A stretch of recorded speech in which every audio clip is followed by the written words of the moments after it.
أعوذ بالله من الشيطان الرجيم. بسم الله الرحمن الرحيم. الحمد لله رب العالمين والصلاة والسلام على رسوله الكريم وعلى آله وصحبه أجمعين وأشهد أن لا إله إلا الله وأشهد أن محمدا عبده ورسوله۔ اللہ تعالیٰ نے نبی آخر الزمان رحمت للعالمین خاتم المرسلین محمد صلی اللہ علیہ وسلم کو بہت سارے معجزات عطا کیے۔ اللہ تعالیٰ نے متعدد معجزات آپ کو دیے۔ ان میں ایک اہم ترین معجزہ اسراء اور معراج ہے۔ اسراء اور معراج کا یہ جو معجزہ ہے دو حصوں پر مشتمل ہے۔ پہلے حصے کا تعلق مسجد حرام سے مسجد اقصی کے سفر سے ہے، اسے ہم اسراء کہتے ہیں۔ دوسرے کا تعلق مسجد اقصی سے آسمانوں، اللہ نے جہاں تک چاہا وہاں کے سفر سے ہے، جسے ہم لوگ معراج کہتے ہیں۔ اسراء اور معراج کا واقعہ کب پیش آیا، اس بارے میں اہل علم میں شدید اختلاف پایا جاتا ہے۔ علامہ ابن حجر عسقلانی رحمۃ اللہ علیہ نے صحیح بخاری کی شرح فتح الباری میں اہل علم کے 10 اقوال نقل کیے۔ ایک قول یہ ہے اسراء اور معراج کا واقعہ ہجرت سے 6 ماہ قبل پیش آیا۔ ایک قول یہ ہے اسراء اور معراج کا واقعہ ہجرت سے یعنی ہجرت مدینہ سے 8 ماہ قبل پیش آیا۔ ایک قول یہ بھی ہے کہ اسراء اور معراج کا واقعہ ہجرت سے 11 ماہ قبل پیش آیا۔ ایک قول یہ بھی ہے کہ اسراء اور معراج کا یہ واقعہ ہجرت سے 1 سال قبل ربیع الاول کے مہینے میں پیش آیا۔ نبوت کا 11واں سال تھا، مہینہ ربیع الاول کا تھا۔ اکثر محققین نے اسی کو راجح قرار دیا ہے۔ اسراء اور معراج کا واقعہ ہجرت مدینہ سے 1 سال قبل ربیع الاول کے مہینے میں پیش آیا۔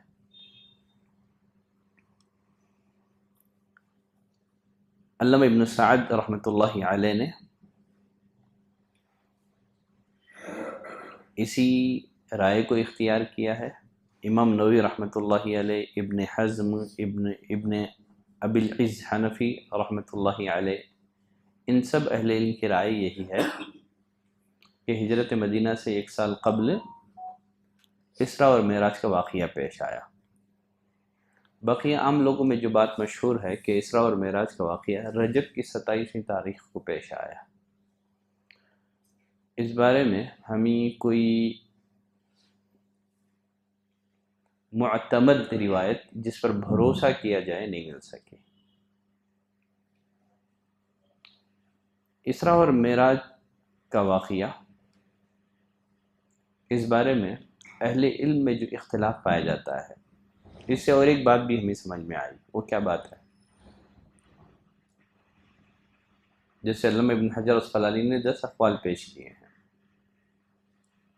سیرت نگاروں میں، مؤرخین میں اسراء اور معراج کے واقعے کو لے کر کے جو اختلاف پایا جاتا ہے، اس سے ہمیں کیا بات سمجھ میں آتی ہے؟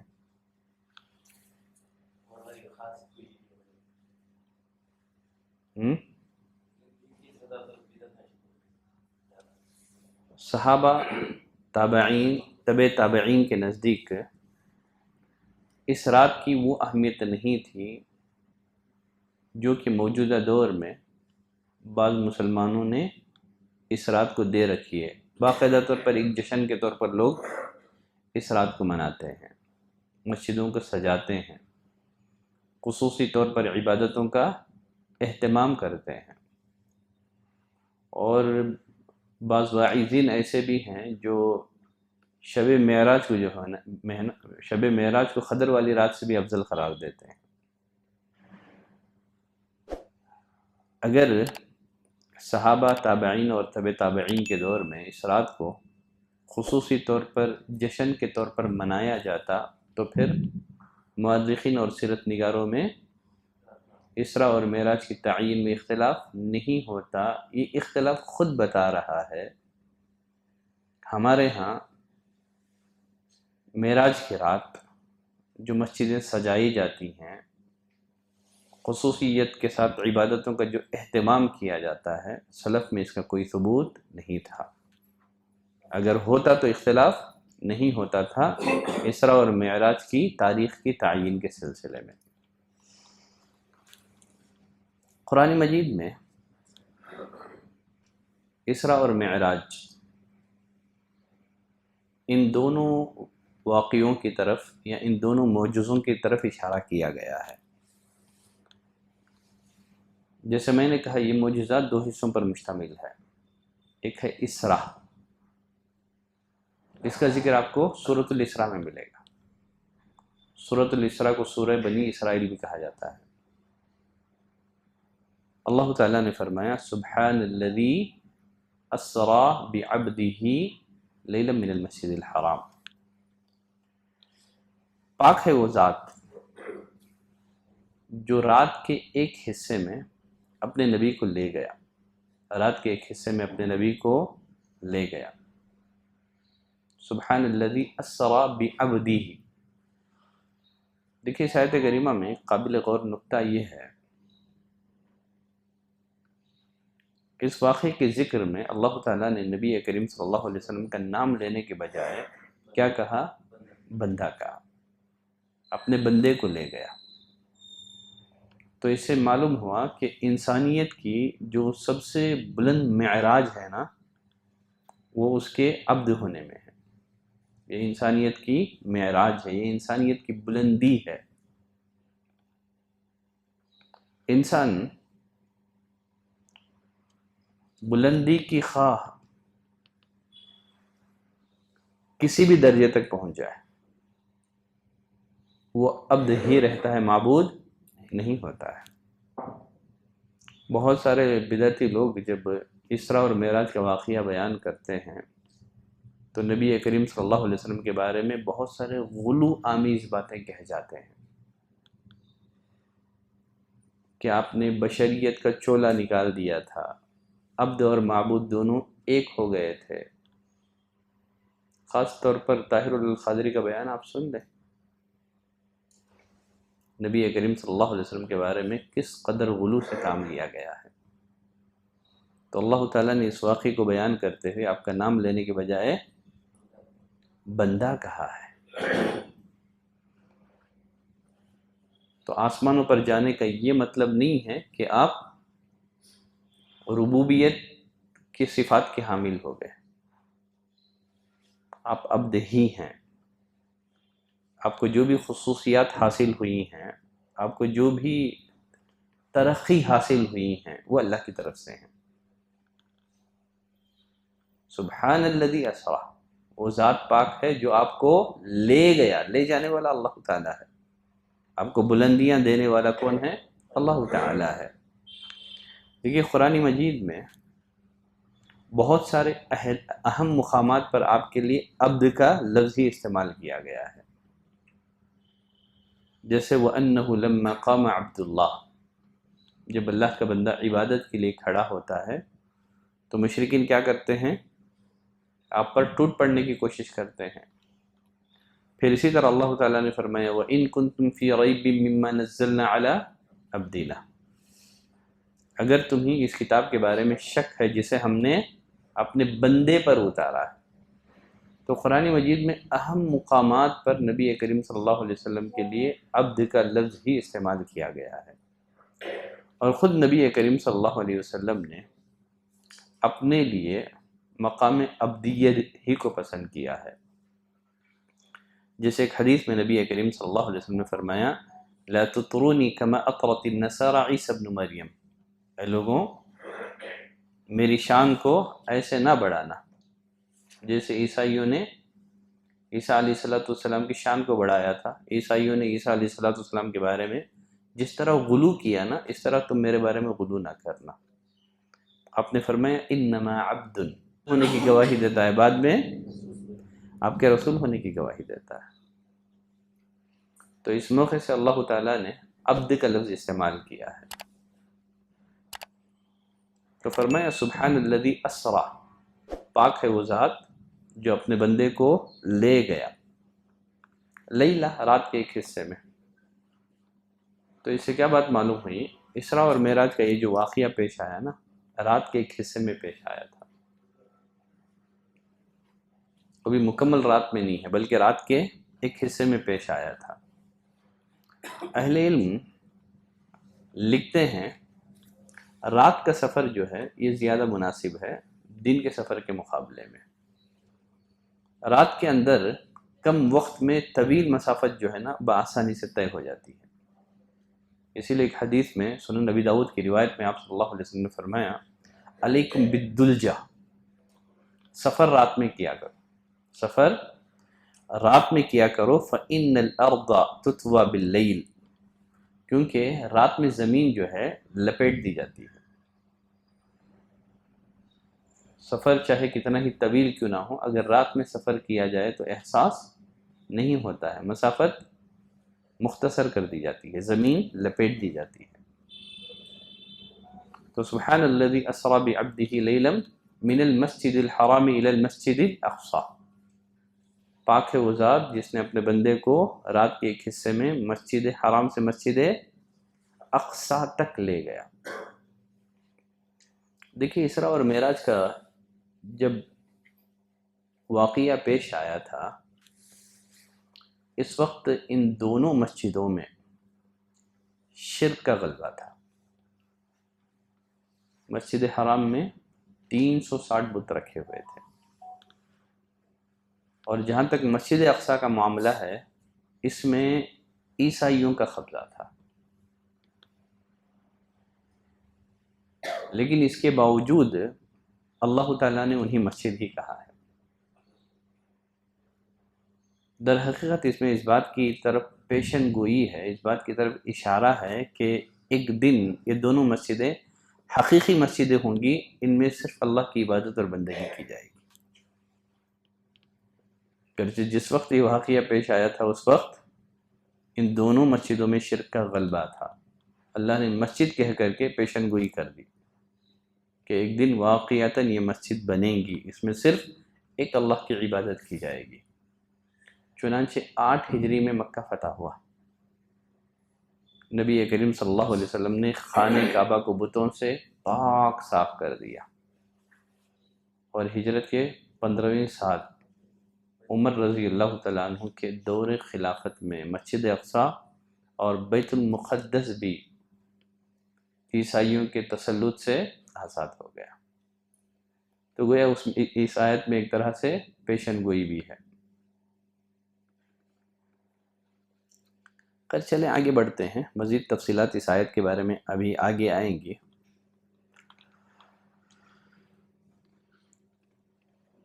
تو معراج کے سفر کا آغاز کس سے کیا گیا؟ پہلے آپ کو مسجد حرام سے مسجد اقصی تک لے جایا گیا. تو اس سے معلوم ہوا کہ یہ دونوں مسجدیں بڑی اہمیت کی حامل مسجدیں ہیں، یہ فضیلت کی حامل مسجدیں ہیں. اسلام میں 3 مسجدیں بڑی فضیلت والی مسجدیں ہیں. نمبر 1 المسجد الحرام، مسجد حرام جس میں ایک نماز 1 لاکھ نمازوں کے برابر ہے، اور دوسری مسجد نبوی، مسجد نبوی اس میں ایک نماز 1000 نماز کے برابر ہے، اور ایک ہے مسجد اقصی اس میں ایک نماز 500 نمازوں کے برابر ہے. دیکھیے جس روایتوں میں جن روایتوں میں 500 کا ذکر آیا ہے، اہل علم نے سندن ان روایتوں پر کلام کیا ہے۔ درست یہی ہے کہ مسجد اقصی میں ایک نماز جو ہے نا 250 نماز کے برابر ہے، 500 نہیں ہے بلکہ 500 کا آدھا۔ ابو ذر رضی اللہ تعالیٰ عنہ نے نبی کریم صلی اللہ علیہ وسلم سے سوال کیا ان الصلاۃ فی بیت المقدس افضل او فی مسجد رسول اللہ صلی اللہ علیہ وسلم، اے اللہ کے رسول مسجد اقصی میں نماز پڑھنا افضل ہے یا مسجد نبوی میں نماز پڑھنا افضل ہے؟ آپ صلی اللہ علیہ وسلم نے فرمایا میری اس مسجد میں نماز پڑھنا مسجد اقصی میں 4 نماز پڑھنے سے زیادہ افضل ہے۔ ٹھیک ہے، میری اس مسجد میں ایک نماز پڑھنا مسجد اقصی میں 4 نماز پڑھنے سے زیادہ افضل ہے۔ اگر آپ 1000 کو 4 میں ڈیوائڈ کریں گے تو وہی ہوگا۔ تو اس حدیث سے اہل علم نے استدلال کیا ہے کہ مسجد اقصی میں ایک نماز کا ثواب کیا ہے؟ 250 نماز کے برابر ہے، 250 نماز کے برابر ہے۔ یہ جو روایت ہے شیخ البانی رحمۃ اللہ علیہ نے اس روایت کو صحیح قرار دیا ہے۔ بقیہ 500 والی جو روایتیں ہیں ان میں کلام ہے، شیخ البانی رحمۃ اللہ علیہ نے بھی سندن ان پر کلام کیا ہے۔ دیکھیے یہاں ایک اہم مسئلہ یہ ہے، وہ مسئلہ یہ ہے کہ نبی کریم صلی اللہ علیہ وسلم کی معراج جسمانی تھی یا روحانی؟ یہ جو معراج کروائی گئی، یہ جو معراج جسمانی تھی یا روحانی؟ بعض لوگوں کا خیال ہے کہ معراج جو ہے نا خواب میں کروائی گئی، معراج آپ کو خواب میں کروائی گئی۔ تو اس بارے میں درست رائے کیا ہے؟ اہل السنہ والجماعہ کا اسراء اور معراج کے بارے میں اس واقعے کے متعلق عقیدہ یہ ہے کہ آپ صلی اللہ علیہ وسلم کو بیداری کی حالت میں جسمانی طور پر اسراء اور معراج کرایا گیا، نیند کی حالت میں روحانی طور پر نہیں ہے بلکہ جسمانی طور پر کروایا گیا۔ امام طحاوی رحمۃ اللہ علیہ لکھتے ہیں والمعراج حق، یہ جو معراج کا واقعہ کیا ہے؟ یہ حق ہے، یہ برحق ہے۔ وقد اسری بالنبی صلی اللہ علیہ وسلم وعرج بشخصه فی الیقظۃ الی السماء، آپ صلی اللہ علیہ وسلم کو اسراء اور معراج کا واقعہ بیداری کی حالت میں جسمانی طور پر کروایا گیا۔ اسی طرح علامہ ابن کثیر رحمۃ اللہ علیہ لکھتے ہیں وَهَذَا مَذْهَبُ جُمْهُورِ السَّلَفِ وَالْخَلَفِ، سلف اور خلف کے اکثر اہل علم کا خیال یہی ہے کہ اسراء کا واقعہ بِبَدَنِهِ وَرُوحِهِ، بدن اور روح کے ساتھ پیش آیا، صرف روح کے ساتھ نہیں ہے بلکہ روح اور بدن، جسم اور روح دونوں کے ساتھ جو ہے اسراء اور معراج کروایا گیا تھا۔ اب اس کی دلیل کیا ہے کہ اسراء اور معراج کا جو واقعہ پیش آیا تھا یہ جسمانی تھا، روحانی نہیں تھا۔ چلیں وہی سورۃ الاسراء کی جو آیت کریمہ ہے اسی آیت کو ہم لوگ سمجھنے کی کوشش کریں گے۔ اللہ نے فرمایا سبحان الذی اسریٰ بعبدہ، پاک ہے وہ ذات جو رات کے ایک حصے میں اپنے بندے کو لے گیا۔ اب دیکھیے اس آیت کریمہ میں جو غور کرنے کی بات ہے وہ یہ ہے، اس آیت کریمہ کا آغاز اللہ تعالیٰ نے تعجب کا صیغہ سبحان سے کیا ہے، سبحان الذی، یہ تعجب کا صیغہ ہے۔ یہ اگر یہ واقعہ خواب کا ہوتا تو اس میں تعجب کی کوئی بات نہیں تھی، اس لیے کہ خواب میں ایک عام آدمی بھی آسمانوں کی سیر کر لیتا ہے۔ تو اس واقعے کو بیان کرتے ہوئے اللہ تعالیٰ نے سبحان کا لفظ استعمال کیا ہے، تو گویا اس بات کی طرف اشارہ ہے کہ یہ غیر معمولی واقعہ ہے۔ یہ اسلوب بیان بتا رہا ہے کہ آپ صلی اللہ علیہ وسلم کو جو معراج کروائی گئی تھی یہ روحانی نہیں تھی بلکہ جسمانی تھی۔ اور پھر دوسرا سبحان الذی اسرا، اسرا کے معنی لے جانا ہے، رات میں لے جانا ہے، ٹھیک ہے۔ یہ جو اسرا کا لفظ ہے نا، بیداری کی حالت پر بولا جاتا ہے۔ لوط علیہ السلام کو اللہ نے حکم دیا فَأَسْرِ بِأَهْلِكَ بِقِطَعٍ مِّنَ اللَّيْلِ، آپ اپنے گھر والوں کو لے کر رات کے کسی ایک حصے میں نکل جائیے۔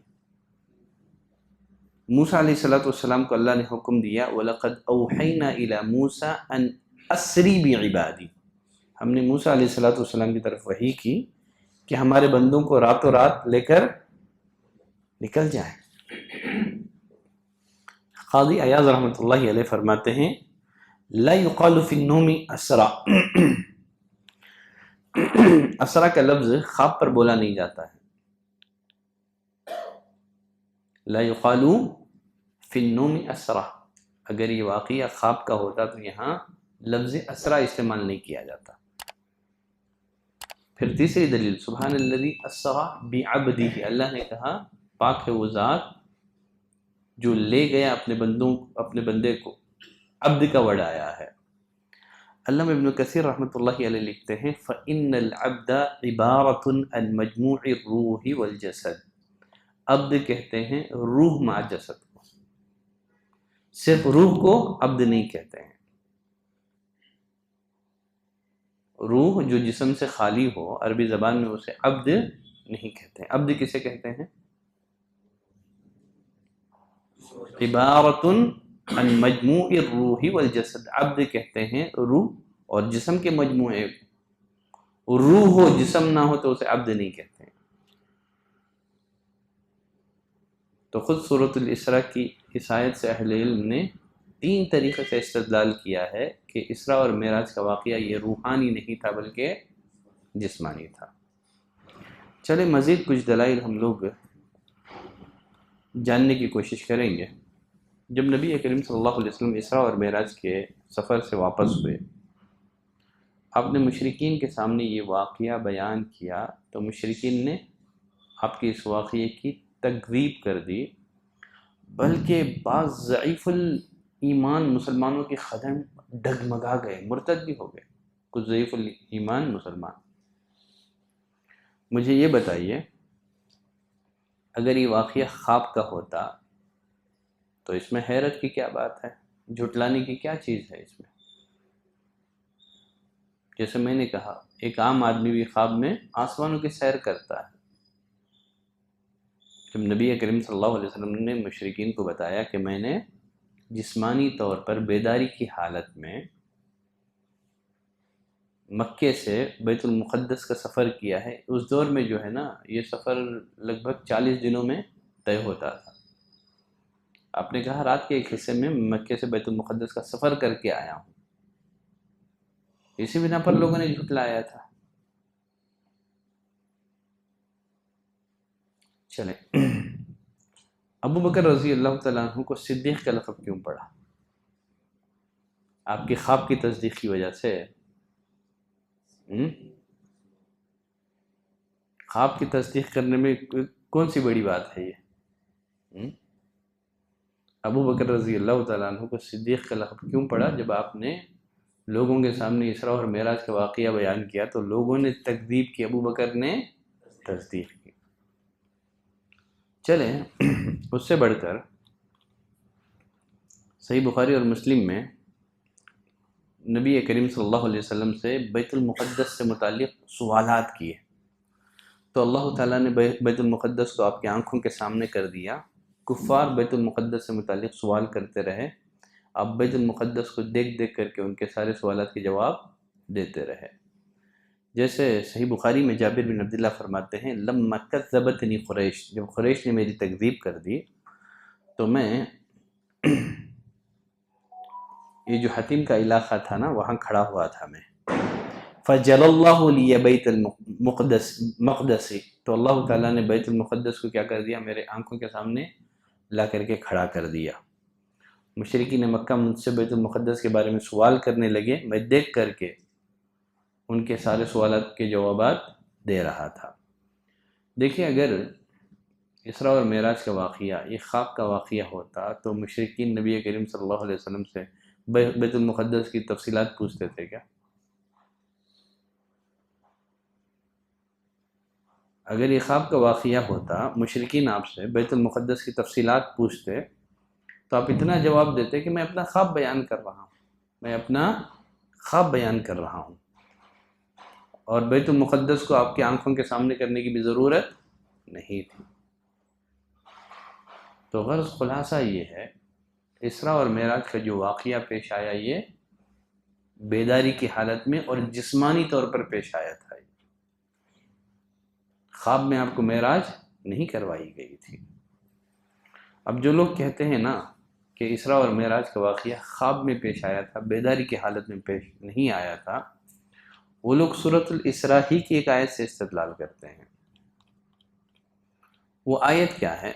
اللہ تعالیٰ نے فرمایا وَمَا جَعَلْنَا الرُّؤْيَا الَّتِي أَرَيْنَاكَ إِلَّا فِتْنَةً لِلنَّاسِ۔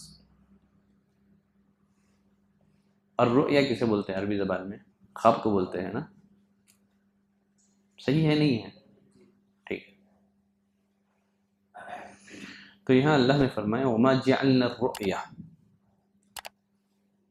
جو ہم نے آپ کو مشاہدہ کرایا اسے ہم نے لوگوں کے لیے آزمائش بنا دیا۔ تو اس آیت کریمہ میں اس واقعے کے ضمن میں جو الرؤیا کا ورڈ آیا ہے، اس سے لوگوں نے استدلال کیا ہے کہ یہ خواب کا واقعہ ہے۔ دیکھیے مشہور عربی لغت کی ایک کتاب ہے لسان العرب، لسان العرب کے مؤلف لکھتے ہیں وَقَدْ جَاءَ الرُّؤْيَا فِي الْيَقْظَةِ، جو رؤیا کا جو ورڈ ہے نا، بیداری میں آنکھوں کے مشاہدے کے لیے بھی بولا جاتا ہے، اور اس کے بعد انہوں نے عربی زبان کے بہت سارے شعراء کے اشعار پیش کیے ہیں جس میں رؤیا کا لفظ بیداری کی حالت میں آنکھوں سے مشاہدے کے لیے بولا گیا ہے۔ عربی زبان میں کامن تھا، یہ صرف خواب کے لیے بولا نہیں جاتا تھا رؤیا کا لفظ۔ اب دیکھیے اس آیت کریمہ کی تفسیر عبداللہ بن عباس رضی اللہ تعالیٰ عنہ نے کیا کی ہے۔ عبداللہ بن عباس رضی اللہ تعالیٰ عنہ کے حق میں نبی نے دعا دی تھی نہیں دعا دی تھی؟ اللہم فقہہ فی الدین، اے اللہ اس بچے کو دین کے سمجھ دے اور تفسیر کا علم دے۔ ان کو مفسر قرآن کہا جاتا ہے، حبر هذه الامہ کہا جاتا ہے۔ عبداللہ بن عباس رضی اللہ تعالیٰ عنہ اس آیت کی کیا تفسیر کرتے ہیں؟ عبداللہ بن عباس فرماتے ہیں اس آیت کی تفسیر میں یہ رؤیا عین، اس میں جس رؤیا کا ذکر ہے اس سے مراد آنکھ سے دیکھنا ہے، جو رسول اللہ صلی اللہ علیہ وسلم کو معراج کی رات میں دکھایا گیا تھا۔ تو عبداللہ بن عباس نے واضح کر دیا، اور پھر جو ہے نا اس میں جس واقعی کا ذکر کیا جا رہا ہے اس بارے میں مفسرین میں اختلاف ہے۔ بعض نے کہا کہ اس کا تعلق حدیبیہ سے ہے، کچھ نے کہا بدر سے ہے۔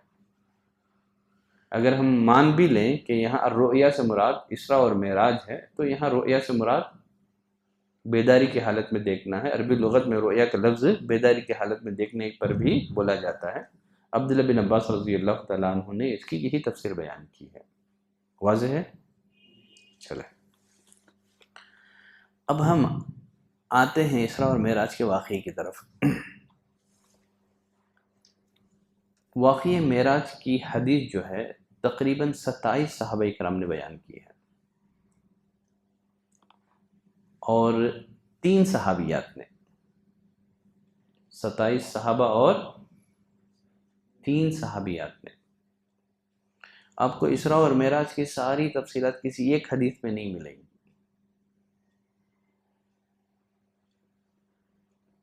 تو ان صحابہ میں سے بعض نے اسراء اور معراج کے کسی ایک حصے کو تو دوسرے نے دوسرے حصے کو بیان کیا ہے۔ تقریباً 27 صحابہ اکرام اور 3 صحابیات سے اسراء اور معراج کا واقعہ منقول ہے، جس میں ابو ہریرہ ہیں، انس بن مالک ہیں، ابی بن کعب ہیں، حذیفہ ہیں، جابر بن عبداللہ ہیں، شداد بن اوس ہیں، صہیب رومی ہیں، عبداللہ بن عباس ہیں، عبداللہ بن مسعود ہیں، عبداللہ بن عمر ہیں، علی بن ابی طالب ہیں، عمر بن خطاب ہیں، ابو ایوب انصاری ہیں، ابو ذر غفاری ہیں، ابو سعید خدری ہیں، سمورہ بن جندب ہے، سہل بن سعد ہیں، عبداللہ بن عمرو بن عاص ہیں، ابو سفیان ہیں، عبداللہ بن اسد بن زرارہ ہیں، سیدہ عائشہ ہیں، ام ہانی ہیں، اسماء بنت ابی بکر۔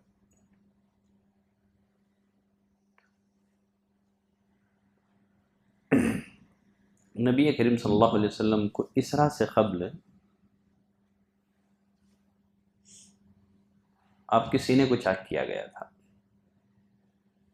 ابو ذر رضی اللہ تعالیٰ عنہ فرماتے ہیں نبی کریم صلی اللہ علیہ وسلم نے فرمایا فرج سقف بیتی وانا بمکہ، میں اپنے گھر میں مکے میں سویا ہوا تھا، میرے گھر کی چھت کو کھولا گیا۔ اہل علم فرماتے ہیں گھر کی چھت کو کھولنا جو ہے نا، یہ بعد میں رونما ہونے واقعات کے لیے ایک تمہید ہے، بعد میں رونما ہونے والے واقعات کے لیے ایک تمہید ہے، اس لیے کہ آپ کے سینے کو بھی کھولا گیا، آسمان کے دروازوں کو آپ کے لیے کھولا گیا۔ تو اسی طرح آپ گھر میں سوئے ہوئے تھے، دروازے سے بھی آ کر کے جبریل لے کے جا سکتے تھے نا، دروازے کے راستے سے بھی جبریل گھر میں داخل ہو سکتے تھے، لیکن چھت کھولا گیا، چھت کھول کر کے ایسے بند کر دیا گیا کہ چھت کھولا ہی نہ گیا ہو۔ اسی طرح آپ کے سینے کو چاک کر کے ایسے سل دیا گیا گویا آپ کے سینے کو چاک نہ کیا گیا۔ تو اہل علم فرماتے ہیں کہ یہ چھت کو کھولنا کیا ہے، اسراء اور معراج کا جو واقعہ ہے، اس واقعے کے لیے ایک تمہید ہے یہ۔ تو فرماتے ہیں چھت کھولا گیا، جبریل اترے، میرے سینے کو چاک کیا۔ اس سے پہلے بھی ایک دفعہ آپ کے سینے کو چاک کیا گیا تھا، وہ کب؟ جب آپ حلیمہ سعدیہ کے ہاں تھے۔ علامہ ابن حجر اسقلانی رحمۃ اللہ علیہ نے ایک روایت ایسے بھی ذکر کی ہے جس سے پتہ چلتا ہے کہ نبوت سے قبل بھی ایک دفعہ آپ کے سینے کو چاک کیا گیا۔ تو بعض اہل علم کی رائے یہ ہے کہ 3 دفعہ آپ کے سینے کو چاک کیا گیا تھا۔ ایک جب آپ بچپن میں حلیمہ سعدیہ کے ہاں مقیم تھے، دوسرا نبی بنائے جانے سے قبل، گرچہ اس بارے میں کوئی واضح اور صحیح روایت ہمیں نہیں ملتی ہے، ٹھیک ہے۔ ابن حجر نے اس بارے میں ایک روایت آئی ہے، اسے حسن قرار دیا ہے۔ اور تیسری دفعہ آپ کے سینے کو چاک کیا گیا اسراء اور معراج سے قبل۔ تو نبی کریم صلی اللہ علیہ وسلم فرماتے ہیں جبریل آئے، انہوں نے میرے سینے کو چاک کیا، ثم غسلہ من ماء زمزم، آپ کے سینے سے دل کو نکالا گیا، سونے کی تشت میں رکھا گیا، زمزم کے پانی سے دھویا گیا۔ آپ کے دل کو دھونے کے لیے کون سا پانی استعمال کیا گیا؟ زمزم کا پانی۔ اس بارے میں پہلے بھی گفتگو کر چکا ہوں، زمزم کے فضائل، وہاں جا کر کے آپ دیکھ لیں زمزم کے پانی کے فائدے کیا ہیں، یہ پانیوں کا سردار ہے یہ۔ پھر ثم جاء بطست من ذهب، پھر ایک سونے کا ایک تشت لایا گیا جو ایمان اور حکمت سے بھرا ہوا تھا۔ اس تشت کو نبی کریم صلی اللہ علیہ وسلم کے سینے پہ انڈیل دیا گیا، جس میں ایمان اور حکمت تھا۔ ایمان کے بعد حکمت بہت بڑی چیز ہے۔ ایمان کے بعد اگر حکمت سے بھی کوئی اہم چیز ہوتی تو آپ کے سینے کو اس سے بھرا جاتا۔ اللہ تعالیٰ نے فرمایا جسے حکمت دیا گیا اسے خیر کثیر عطا کیا گیا، وَمَن يُؤْتَ الْحِكْمَةَ فَقَدْ أُوتِيَ خَيْرًا كَثِيرًا، جس انسان کو اللہ کی طرف سے حکمت مل گئی اسے اللہ کی طرف سے خیر کثیر حاصل ہو گئی۔ اب یہاں ایک سوال پیدا ہوتا ہے، وہ یہ ہے ایمان جو ہے نا یہ کوئی مادی چیز تو نہیں ہے، ایک معنوی چیز ہے، نظر آنے والی چیز نہیں ہے۔ ایمان اور حکمت کو آپ کے سینے میں کیسے بھرا گیا؟ اس کا جواب یہ ہے قرآن اور حدیث میں بہت سارے معنوی چیزوں کے لیے مادی اسلوب استعمال کیا گیا ہے، جیسے اس سے پہلے میں بتا چکا ہوں، اعمال کو وزن کرنا، موت کا دبا کرنا، یہ سب چیزیں کیا ہیں؟ یہ مادی چیزیں ہیں کہ معنوی چیزیں ہیں؟ ہاں، بہت سارے معنوی چیزیں ہیں، نظر نہیں آنے والی چیزیں ہیں، لیکن قرآن مجید میں ان کے لیے یہ جو مادی اسلوب ہے نا وہ استعمال کیا گیا ہے۔ اس کا آسان جواب یہ ہے کہ اللہ ہر چیز پر قادر ہے، اللہ ہر چیز پر قادر ہے۔ اب یہاں ایک سوال یہ بھی پیدا ہو سکتا ہے، اگر اللہ چاہتا تو آپ کے سینے کو چاک کیے بغیر آپ کے دل کو ایمان اور حکمت سے بھر سکتا تھا، پھر آپ کے سینے کو چاک کیوں کیا گیا؟ اہل علم لکھتے ہیں ایسا اس لیے کیا گیا تاکہ دنیاوی اسباب کا خوف آپ کے دل سے ختم ہو جائے، دنیاوی اسباب کا خوف آپ کے دل سے ختم ہو جائے۔ چنانچہ ہوا بھی یہی کہ اس واقعے کے بعد آپ صلی اللہ علیہ وسلم کے اندر بہادری اور شجاعت پیدا ہو گئی۔ تو اس کا مقصد یہی ہے تاکہ آپ کے اندر بہادری اور شجاعت کی صفت پیدا ہو، دنیاوی اسباب کا خوف آپ کے دل سے ختم ہو جائے۔ چلیں پھر ثم اوتیت بدابہ، آپ صلی اللہ علیہ وسلم فرماتے ہیں کہ پھر میرے پاس ایک جانور لایا گیا۔ وہ جانور کیسا تھا؟ ابیض، سفید رنگ کا تھا، اس کا نام براق تھا۔ فوق الحمار، یہ جو جانور تھا نا گدھے سے بڑا تھا، دون البغلی، خچر سے چھوٹا تھا، گدھے سے بڑا اور خچر سے چھوٹا تھا۔ یقع خطؤہ عند اقصی طرفہ، وہ اپنا ایک قدم جو ہے نا تحت نگاہ رکھتا تھا، ہمارے نگاہوں کی جہاں تک پہنچ ہے نا اس کا ایک ایک قدم وہاں تک پڑتا تھا۔ اب دیکھیے اللہ چاہتا تو سواری کے بغیر بھی یہ سفر طے کرا سکتا تھا، تو اس میں نبی کریم صلی اللہ علیہ وسلم کا اعزاز ہے، اللہ نے قاصد کو بھی بھیجا، سواری دے کر کے بھی بھیجا۔ اگر آپ کسی عالم کو کسی جلسے میں مدعو کریں، آپ کو کار دے کر کے ڈرائیور بھیج دیں تو ایک ہے آ گئے بلا لیا اللہ نے ایسے ہی، ایک ہے قاصد کو سواری دے کر کے بھیجنا، تو اس میں کیا ہے؟ اعزاز ہے۔ پھر اسی طرح یہاں سواری کے لیے گھوڑا استعمال نہیں کیا گیا، چاہے تو اللہ تعالیٰ جو ہے نا آپ کو سوار ہونے کے لیے کوئی گھوڑا بھی بھیج سکتا تھا، لیکن یہاں سواری کے لیے گھوڑے کے بجائے خچر سے چھوٹا، گدھے سے بڑا جانور اختیار کیا گیا۔ اس میں کیا حکمت ہے؟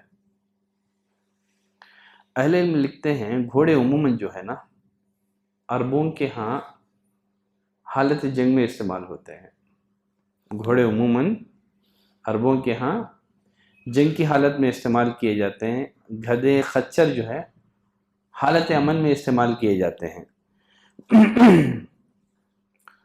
تو آپ کو براق پر جو سوار کیا گیا تو اس میں اس بات کی طرف اشارہ ہے کہ آپ پورے امن اور امان کے ساتھ یہ سفر طے کریں گے، پورے امن اور امان کے ساتھ آپ آسمان اور زمین کی سیر کریں گے، کہیں کوئی خوف نہیں ہوگا۔ خیر چلیں، نبی کریم صلی اللہ علیہ وسلم کے پاس جب براق لایا گیا تھا نا، نکیل ڈالی ہوئی تھی، زین کسی ہوئی تھی، آپ صلی اللہ علیہ وسلم نے فرمایا جب میں اس پر سوار ہوا تو براق مچلنے لگا۔ براق کے مچلنے کی وجہ سے اس براق پر بیٹھنا آپ کے لیے مشکل ہو گیا۔ شاید براق کے مچلنے کی وجہ یہ بھی ہو کہ وہ خوشی کے مارے مچل رہا۔ جیسے ایک دفعہ نبی کریم صلی اللہ علیہ وسلم اپنے کچھ ساتھیوں کے ساتھ احد پہاڑ پر تھے، ابو بکر بھی تھے، عمر بھی تھے، عثمان بھی تھے۔ احد پہاڑ خوشی سے جو ہے مچلنے لگا، تو آپ نے اپنا پیر احد پہ مارا، کہا کہ اے احد ٹھہر جا، تجھ پر ایک نبی ہے، ایک صدیق ہے اور 2 شہید ہیں، تو ممکن ہے کہ اس کا بھی مچلنا جو ہے ہمارے خوشی کے ہو۔ خیر جب براق مچلنے لگا تو جبریل نے کہا اے براق، تجھ پر اللہ کے ہاں اس شخص سے زیادہ معزز کوئی ہستی آج تک سوار نہیں ہوئی ہے۔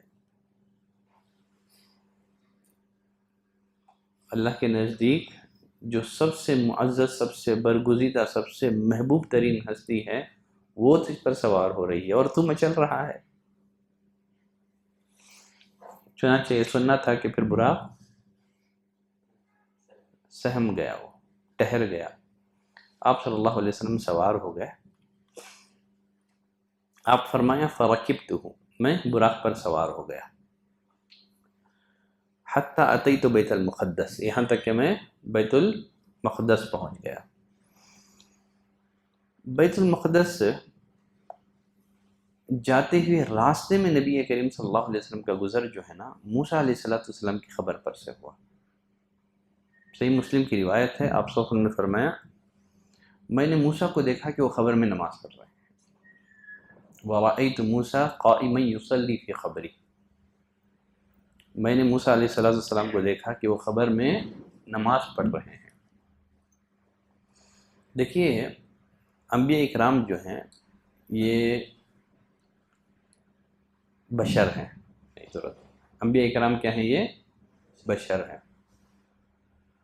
اللہ تعالیٰ نے قرآن مجید میں جگہ جگہ انبیاء اکرام کے بشر اور ان کے انسان ہونے کی وضاحت کی ہے، صراحت کی ہے. قل انما انا بشر، اے نبی کہہ دیجئے میں ایک بشر ہی ہوں. وما ارسلنا من قبلک الا رجالا، اللہ نے فرمایا ہم نے آپ سے پہلے جتنے بھی رسولوں کو بھیجا سب کیا ہیں؟ بشر ہی تھے، سب مرد ہی تھے. لیکن موت کے اعتبار سے انبیاء اکرام کو بہت ساری خصوصیات ہیں جو دوسرے انسانوں کو حاصل نہیں ہیں. موت کے اعتبار سے انبیاء اکرام کی خصوصیات کیا ہیں جو دوسرے انسانوں کو حاصل نہیں ہیں؟ موت کے اعتبار سے انبیاء اکرام کی پہلی خصوصیت ہے نا، ہر نبی کو موت کے وقت اختیار دیا جاتا ہے، دوسروں کو اختیار نہیں دیا جاتا ہے. جب ملک الموت دوسرے انسانوں کے پاس آتے ہیں تو اس کی روح قبض کر کے ہی لوٹتے ہیں. لیکن انبیاء کرام کو عموماً اختیار دیا جاتا ہے، پوچھا جاتا ہے رہنا چاہتے ہیں یہ اللہ سے ملنا چاہتے ہیں. انبیاء کرام اللہ سے ملاقات کو زندہ رہنے پر ترجیح دیتے ہیں، لیکن ان سے پوچھا جاتا ہے ایک بار. یہی وجہ ہے کہ موسیٰ علیہ السلام کے پاس جب ملک الموت آیا تھا نا، آپ نے اس کو ایک گھوسا مار کے زخمی کر دیا تھا. چونکہ یہ انبیاء کرام کے لیے اختیار ہے وہ، ٹھیک ہے. اگر موسیٰ علیہ السلام کے علاوہ کوئی دوسرا شخص ہوتا تو پھر وہ ہر حال میں اس کی روح قبض کر کے ہی جاتا، ہو چاہے وہ کتنا ہی بہادر کیوں نہ ہو. چونکہ انبیاء کا معاملہ ہے، ان کے لیے اختیار ہوتا ہے. تو موسیٰ علیہ السلام نے اسے ایک گھونسا رسید کر دیا. تو یہ موت کے اعتبار سے پہلی خصوصیت، انبیاء کو اختیار دیا جاتا ہے. دوسری خصوصیت جو ہے نا، سارے انبیاء اکرام خبروں میں زندہ ہیں، نماز پڑھ رہے ہیں. ایک روایت میں نبی کریم صلی اللہ علیہ وسلم نے فرمایا، شیخ البانی نے بھی اس روایت کو صحیح قرار دیا ہے، الانبیاء احیاء فی قبورہم یصلون، انبیاء اپنے خبروں میں زندہ ہیں، نماز پڑھ رہے ہیں. لیکن وہ جو زندگی ہے نا، یہ دنیاوی زندگی کی طرح نہیں ہے، برزخ کی زندگی ہے. اس کی کیفیت اللہ کے علاوہ کوئی نہیں جانتا ہے. اب موسیٰ کو آپ خبر میں بھی دیکھ رہے ہیں، پھر ساتویں آسمان پر بھی ملاقات ہو رہی ہے کہ نہیں؟ تو اللہ ہی بہتر جانتا ہے. مرنے کے بعد جو زندگی شروع ہوتی ہے اس کو برزخ کی زندگی کہتے ہیں. اس کی تفصیلات، اس کی کیفیت اللہ کے علاوہ کوئی نہیں جانتا ہے. ہمارا کام ایمان لانا ہے بس. موت کے اعتبار سے انبیاء کرام کی تیسری خصوصیت یہ ہے کہ انبیاء کرام کے جسموں کو زمین نہیں کھاتی ہے. ان اللہ حرم علی الارض ان تأکل اجساد الانبیاء، اللہ نے زمین پر اس بات کو حرام کر دیا ہے کہ وہ انبیاء کے جسموں کو کھائیں. موت کے اعتبار سے انبیاء کرام کی ایک تیسری خصوصیت کیا ہے؟ انبیاء جہاں وفات پاتے ہیں وہیں دفن کر دیا جاتا ہے. انبیاء کرام کے علاوہ چاہے وہ کتنا ہی بڑا کیوں نہ ہو، کتنی ہی عظیم ہستی کیوں نہ ہو، اسے قبرستان میں ہی دفن کیا جائے گا. یہ صرف انبیاء کرام کی خصوصیت ہے. یہی وجہ ہے کہ نبی کو کہاں دفن کیا گیا صلی اللہ علیہ وسلم؟ سیدہ عائشہ کے کمرے میں. آپ وفات پائیں تو اسی حجرہ عائشہ میں ہی نبی کریم صلی اللہ علیہ وسلم کو دفن کر دیا گیا تھا. اب پہلے سے رسول اللہ صلی اللہ علیہ وسلم دفن تھے تو بعد میں ابو بکر اور عمر کو بھی اسی میں دفن کر دیا گیا، اس لیے کہ جگہ کی گنجائش تھی. خیر چلیں، کم از کم آج اسرا ہم لوگ مکمل کر لیتے ہیں، معراج ابھی ہمارا باقی ہے. ٹھیک ہے. فربطتہ بالحلقہ، آپ فرماتے ہیں کہ میں مسجد حرام سے، مکے سے سفر کر کے کہاں پہنچ گیا؟ مسجد اقصی پہنچ گیا. میں نے اپنی سواری کو اس جگہ باندھا جہاں انبیاء اکرام باندھتے ہیں. ثم دخلت المسجد، پھر مسجد میں داخل ہوا. فصلیت فیہ رکعتین، میں نے 2 رکعت نماز پڑھی. ابن جریر کی ایک روایت ہے، شیخ البانی رحمۃ اللہ علیہ نے اس روایت کو صحیح قرار دیا ہے کہ میں نے انبیاء اور رسول کو نماز پڑھائی. انبیاء اور رسول کو نماز پڑھائی. دیکھیے نبی کریم صلی اللہ علیہ وسلم نے مسجد اقصی میں انبیاء کرام کی جو امامت کروائی تھی، اس بارے میں اختلاف ہے. انبیاء کرام کی امامت یہ معراج سے قبل یا معراج کے بعد؟ ٹھیک ہے. علامہ ابن کثیر رحمۃ اللہ علیہ کی رائے یہ ہے کہ جب آپ معراج کا سفر کر کے واپس جب بیت المقدس آئے تو پھر واپسی میں بیت المقدس میں آپ نے انبیاء کرام کی امامت کروائی، پھر واپس وہاں سے بیت المقدس سے مکہ لوٹ گئے. لیکن دیگر محققین علماء کی رائے یہ ہے کہ نہیں، آپ نے انبیاء کرام کی جو امامت کروائی وہ معراج کو جاتے ہوئے واپسی پر نہیں ہے. اور ابن جریر کی جو صحیح روایت ہے جسے شیخ البانی رحمۃ اللہ علیہ نے صحیح قرار دیا ہے، اس سے اس روایت کی تائید ہوتی ہے کہ آپ معراج جاتے ہوئے انبیاء کرام کی امامت کروائی تھی. دیکھیے نبی کریم صلی اللہ علیہ وسلم کا مسجد اقصی میں نماز پڑھنا، اس میں اس بات کی دلیل ہے کہ مسجد اقصی یہ فضیلت والی مسجد ہے جس میں نماز پڑھنے کی نیت سے باقاعدہ طور پر سفر کیا جا سکتا ہے. نبی کریم صلی اللہ علیہ وسلم نے فرمایا لا تشد الرحال الا الى 3 مساجد، ثواب کی نیت سے صرف 3 مسجدوں کی طرف سفر کیا جا سکتا ہے. وہ 3 مسجدیں کون سی ہیں؟ مسجد اقصی. یہی 3 مسجدیں ہیں ثواب کی نیت سے آدمی سفر کر سکتا ہے. ان کے علاوہ آدمی ثواب کی نیت سے کسی اور مسجد کی طرف رخ نہیں کر سکتا. آدمی ثواب کی نیت سے جامع مسجد دلی کا رخ کر سکتا ہے کیا؟ نہیں. تبلیغی مرکزی مسجد ثواب کی نیت سے، جب ثواب کی نیت سے آدمی مسجد کا سفر نہیں کر سکتا تو مزاروں کا کر سکتا ہے، قبروں کا کر سکتا ہے. تو آپ نے مسجد اقصی میں نماز پڑھی تو معلوم ہوا کہ خصوصیت کے ساتھ نماز پڑھنے کے لیے مسجد اقصی کا سفر کیا جا سکتا ہے. اور پھر اسی طرح سے دوسری بات یہ بات معلوم ہوئی، نبی کریم صلی اللہ علیہ وسلم نے انبیاء کرام کی جو امامت کروائی، اس سے بات معلوم ہوئی کہ آپ تمام انبیاء کرام سے افضل ہیں، اس لیے کہ امام وہ بنتا ہے جو سب سے افضل ہو. امامت کے لیے آپ کو آگے بڑھایا گیا تھا. انبیاء کرام کی امامت کروانا یہ اس بات کی دلیل بھی ہے کہ آپ کی بعثت کے بعد تمام شریعتیں منسوخ، آپ کے دنیا میں بھیجے جانے کے بعد آپ کی اطاعت اور آپ کی اتباع کرنا یہ سب پر لازم ہے. خود نبی نے فرمایا اگر موسیٰ زندہ ہوتے تو موسیٰ پر بھی واجب ہوتا کہ وہ میری پیروی کرے. تو انبیاء اکرام کی امامت اس بات کی دلیل ہے کہ اب ساری شریعتیں منسوخ کی جا رہی ہیں. اب قیامت تک باقی رہنے والی شریعت کس کی ہے؟ خاتم النبیین محمد صلی اللہ علیہ وسلم کی شریعت ہے. خیر چلیں آگے بڑھتے ہیں. آپ نے نماز پڑھی، انبیاء کرام کو امامت کروائی، اس کے بعد کیا ہوا؟ آپ فرماتے ہیں پھر میں مسجد سے نکلا، جبریل آئے بِإِنَاءٍ مِّن خَمَرٍ وَإِنَاءٍ مِّن لَبَنٍ، دودھ کا ایک پیالہ اور شراب کا ایک پیالہ لے کر کے. آپ نے کون سے پیالے کو اختیار کیا؟ تو فرماتے ہیں فَاخْتَرْتُ اللَّبَنَ، میں نے دودھ کا انتخاب کیا. تو جبریل نے کہا اخترت الفطرہ، تم نے فطرت کو اختیار کیا ہے. تو اسلام کیا ہے؟ یہ دینی فطرت ہے، کیونکہ دودھ خالص ہوتا ہے. اس کے برخلاف شراب جو ہے انگور کے علاوہ دیگر چیزوں میں تبدیلی کر کے بنائی جاتی ہے. دودھ میں تبدیلی نہیں ہے، شراب انگور وغیرہ میں تبدیلی کر کے بنائی جاتی ہے.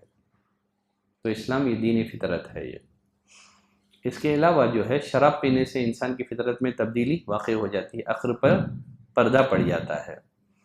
اب دیکھیے یہ جو واقعہ ہے، ابھی شراب کی حرمت نازل نہیں ہوئی تھی. شراب کی حرمت کہاں اتری؟ مدینے میں نا.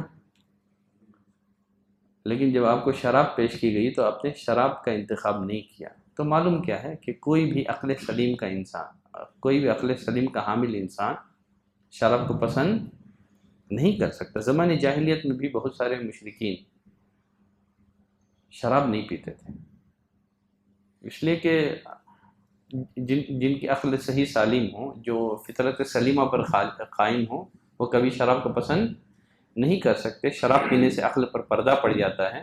نبی کریم صلی اللہ علیہ وسلم نے شراب کو ام الخبائث قرار دیا ہے۔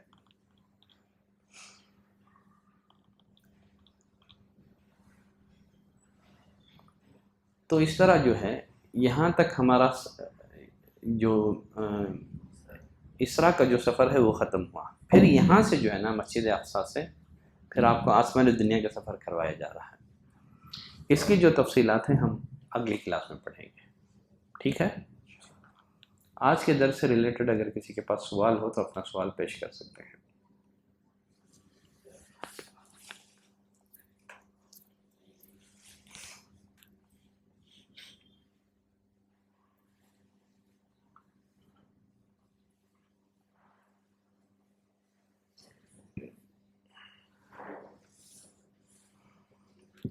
نہیں ہے نا؟ چلو خوشی کی بات ہے۔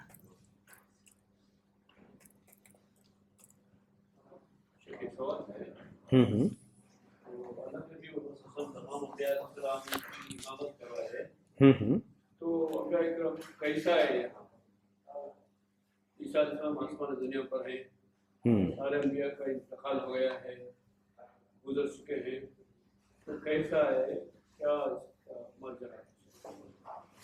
ان اللہ علی کل شیء قدیر، ان اللہ علی کل شیء قدیر، انما امره اذا اراد شیئا ان یقول له کن فیکون۔ جب اللہ تعالیٰ کسی کام کا فیصلہ کرتے ہیں، کہتے ہیں ہو جا تو وہ ہو جاتا ہے۔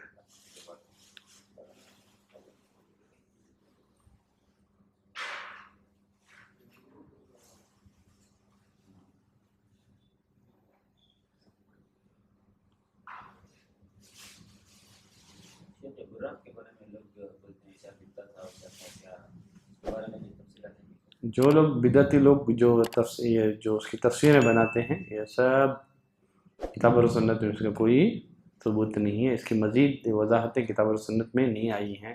کچھ لوگ کہتے ہیں چہرہ عورت کا تھا، فلاں تھا فلاں تھا، یہ سب باتیں غلط ہیں۔